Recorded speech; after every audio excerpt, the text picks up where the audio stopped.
ও খুব দারুণ হয়েছে, খুব সুন্দর, একদম নরম ভাত, কোনো যে শক্ত তা নয়। ভাতের মাঝখানে কোনো চাল নেই টিপে দিয়ে।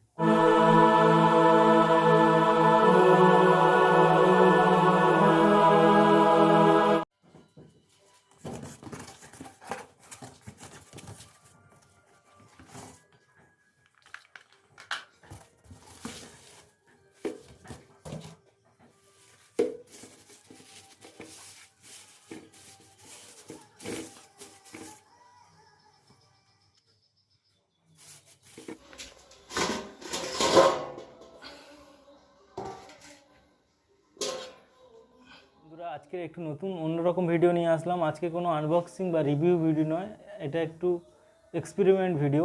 আজকের আমি এই যে দেখতে পাচ্ছেন ইলেকট্রিক কেটলি দিয়ে ভাত রান্না করে দেখাবো। চাল নিয়েছি এবং ডিম এবং আলু আছে। এটি কত তাড়াতাড়ি হয় কি দেরি হয় আজকের সেটি আপনাদেরকে দেখাবো। সুতরাং ফার্স্ট টাইম এই ইলেকট্রিক কেটলিটা এখানে বসালাম, বসিয়ে এই যে চালটা রয়েছে ফার্স্ট ধোয়া চাল, এটি আমি এর ভিতরে অল্প অল্প করে ঢেলে দেব। এটা খোলা যায়, এটা ওপেন করে নিলাম সুবিধার্থে। তো এই আস্তে আস্তে করে চালটা আমি ভিতরে দিয়ে দেবো। আপনারা উনুনে রান্না করেছেন, গ্যাসে রান্না করেছেন, কিন্তু আজকের আমি ইলেকট্রিক কেটলি দিয়ে আপনাদেরকে ভাত রান্না করে দেখাবো এটা আদৌ সম্ভব হয় কি না। সুতরাং দেখতে থাকুন। এটা আমি পুরোটা দিয়ে দেব। চালটা আগে থেকে ধুয়ে রেখেছিলাম এবং আলু ডিম এটাও ধুয়ে রেখেছিলাম। এটা বাঁশকাঠি চাল আছে, প্রায় 200-250 গ্রামের মতন চাল নিয়েছি। তো বুঝতে পারছেন বাড়িতে লোক নেই, আজকের আমি ইলেকট্রিক কেটলি দিয়ে রান্না করে খাবো। তো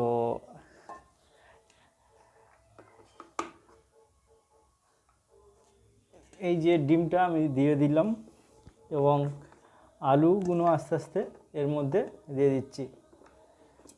তো জানি না এটা কেমন হবে। তো এটি আমি গত বছর কিনেছিলাম উইন্টারে, প্রায় 750 টাকার মতন দাম নিয়েছিল পিজিয়ন কোম্পানি, খুব ভালো চলছে। তো এই আলুগুলো আমি সরু সরু করে কেটেছি, ওই মোটা কাটলে সিদ্ধ হতে দেরি হবে, ঠিক আছে। সরু করে আলুগুলো কেটেছি পাতলা পাতলা করে। তো এই আলুগুলো দেওয়ার পর জল দেবো এতে।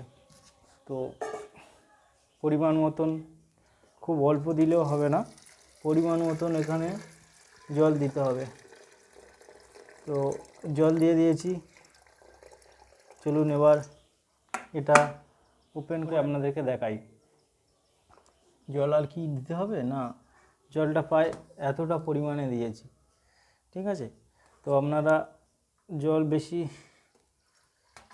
পরিমাণ দেবেন না চাল অনুযায়ী। এখানে তো আর 4-5 জন, আমি নিজের মতন একজনের মতন চাল নিয়ে এখানে আপনাদেরকে দেখাচ্ছি। তো এই সুইচটা ওপেন দেখতে পাচ্ছেন, ইন্ডিকেটর জ্বলে গেছে, আওয়াজ শুরু হয়ে গেছে। ঘড়িতে এখন কটা বাজে আমি দেখে নেব এবং কতক্ষণ লাগে আপনারা দেখতে থাকুন। তো কাজ শুরু হয়ে গেছে, ভিতরে জল গরম হতে শুরু করেছে। তো আজকের আমি এটাতে রান্না করে খাবো এবং আপনাদেরকে শেয়ার করব যে ইলেকট্রিক কেটলিতে রান্না করা যা সম্ভব কিনা। 20 minutes later. তো বন্ধুরা, এবার আমি দেখব এই হাতা নিয়ে এটা হয়ে গেছে কি। ওহ, খুব ফাইনভাবে হয়ে গেছে। এই দেখুন কত সুন্দর এটা হয়ে গেছে। দেখুন, এটা আমি দেখব ভাতটা সিদ্ধ হয়েছে কি। বাহ, খুব সুন্দরভাবে, এটি দুর্দান্তভাবে হয়ে গেছে। খুব অল্প সময়ের মধ্যে। এটা আমি 1:10 করেছিলাম, এখন 1:28-30 হবে বাজে, প্রায় 20 মিনিটের মধ্যে এটা হয়ে গেছে। এবার আমি এর যে মাঠটা ভাতের, যেটা ফ্যান বলে গ্রাম বাংলায়, ঠিক আছে, হ্যাঁ ফ্যান বলি, সেটা আমরা এইভাবে এই যে গামলাটা আছে, গামলার মধ্যে আস্তে আস্তে ফেলে দেবো। এটি পুরো ঝাড়া হয়ে গেছে। এবার আমি এই যে দেখতে পাচ্ছেন, এটা আমি এবার থালাতে আমি ভাতটা নামাবো, নামিয়ে আপনাদেরকে দেখাবো। এটা সাইডে রাখলাম।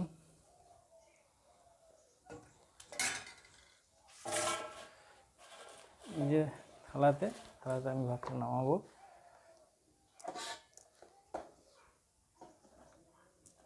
ও খুব সুন্দরভাবে এটা হয়ে গেছে। এত তাড়াতাড়ি হবে আমি ভাবতেই পারিনি। এবং দেখি আলুগুলো সিদ্ধ হয়েছে কি। ও আলুগুলো খুব সুন্দরভাবে সিদ্ধ হয়েছে। গরম বলে হাত দিচ্ছি না, আপনাদেরকে দেখাচ্ছি। দেখুন একটা আলু, হয়তো ভাববেন চেপে আমি করছি, কিন্তু দেখিয়ে দিচ্ছি আপনাদের। গরম হাত দিতে পারছি না বলে আপনাদেরকে বুঝতে পারছেন, একদম গলে পুরো আলুটা গলে গেছে।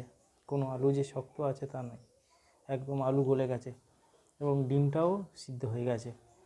খুব সুন্দরভাবে আমি এই ইলেকট্রিক কেটলিতে আজকে ভাত রান্না করে দেখাবো। তো আমি ভেবেছিলাম হয়তো অনেক সময় লাগবে, 1-2 ঘন্টা লেগে যাবে, 1-1.5 ঘন্টা লেগে যাবে, কিন্তু 20 মিনিটের মধ্যে আমার ভাত রান্না কমপ্লিট। তো এটি এবার ভিতরে ভাত ঠিক হয়েছে, ঠান্ডা হলে আমি নিয়ে নেব। তো আজকের এই ছিল ভিডিওটি কেমন লাগলো অবশ্যই জানাবেন। এবং আপনারা যদি এইভাবে আপনাদের বাড়িতে ইলেকট্রিক কেটলি থাকে, যদি আপনাদের বাড়ির ফ্যামিলি যদি না থাকে, কোথাও গেছে, তো আপনারা একা একা এটি রান্না করে নিতে পারেন। বা আপনাদের 1-2 জনের জন্যে, আমার এটা 1.5 লিটারের 1.8, তো সেটাতে আমি প্রায় 250 গ্রাম চালের ভাত এখানে বসিলাম। কিছুটা আরও ধরতো, কিন্তু আমি বসাইনি। তো ভিডিওটি দেখে কেমন লাগলো অবশ্যই কমেন্টে জানাবেন। এই রকম এক্সপেরিমেন্ট ভিডিও আমি নেক্সট অন্য কিছু করার চেষ্টা করব। ও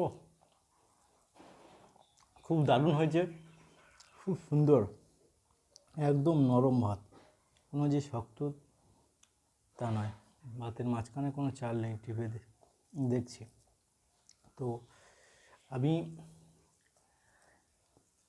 এটা বিভিন্নজন বিভিন্ন এক্সপিরিয়েন্স করে। তো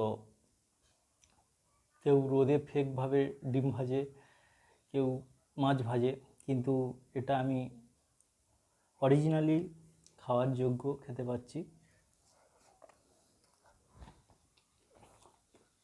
খুব সুস্বাদু হয়েছে। তো